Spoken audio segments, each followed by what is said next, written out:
Magandang buhay po sa bawat isa. Ngayon po sa bidyong ito, pag-uusapan po natin ang 3 sa 7 ways kung paano kumita kay Lean and Green. Una po, yun pong tinatawag nating direct referral. Paano po ba yon? Ganito po yon. Let's say, ikaw ito. Is you. Yan. Ang kailangan mo lang po ay kumuha ng 3.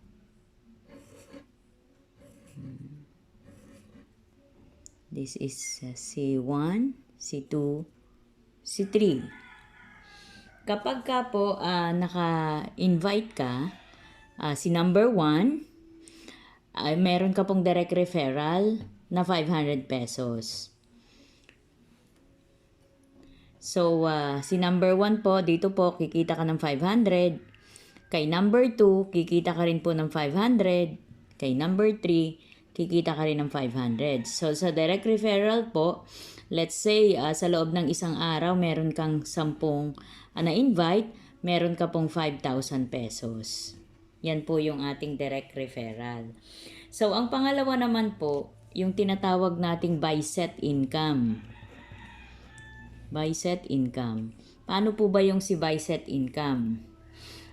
Let's say, si number 1 po, tuturuan din natin na mag-invite po siya ng 3.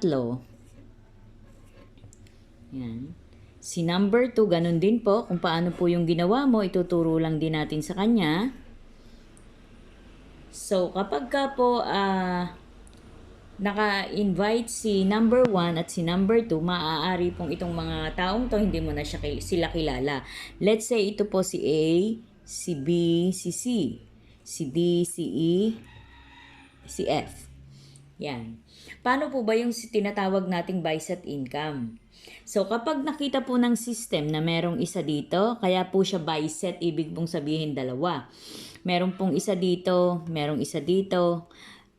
Meron ka pong income sa buy set. Magkano? Yan po ay 1,100. So, ito po mag-prepare din, magmamatch. Meron din pong 1,100. At ito po ganun din, 1,100. 1,100. So, sa buy set po, meron ka pong income na 1,100. So, ang atin pong maximum income sa loob ng isang buwan ay 30. 30 na buy set. So, kung 30 po yan times 1,100, yan po ay 33,000 per day. So, kung kukumputin po natin in a month times 30 po, sa loob po ng isang buwan, ang maximum income mo po ay 990,000 per month. Yan po, yung ating buy set income. So, ang next naman po, yung tinatawag nating try set. Kung kanina po ay buy set, 2, try set po, ito po, 3. So, kanina po, kung mapapansin ninyo, 3 po yung in-invite mo. So, yun pong pang 3, yan po yung tinatawag nating try set. So, ganito po yon. Katulad din ni number 1, ni number 2, ni number 2, tuturuan din po natin siya na mag-invite ng 3. So, kapag nakita po ng system na meron na pong pang 3, kaya nga po try set. So, ibig sabihin, pang 3 na po ito.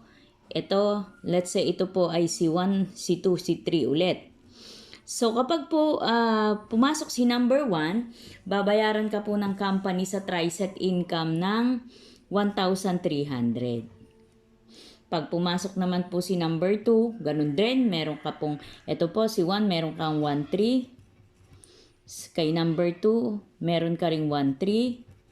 At dito po, meron ka ring 1,300. So, sa try-set income po, 1,300, ganun din po ang ating maximum income per day ay 30 din. So, kung kukumputin po natin yan, that's 39,000. Times natin ng 30 days, sa loob ng isang buwan, meron ka pong 1,170,000. Per month po ito. Yan, per month. So, kung kukumputin po natin yung buy set, try set income mo, 990,000 plus 1,170,000. Yan po ay 2,160,000 maximum income mo for 1 month sa atin pong buy set, try set. Sa napakaliit na puhunan lang po na 6,990. Maraming salamat po at ang iba pa pong ways kung paano kumita sa mga susunod nating video.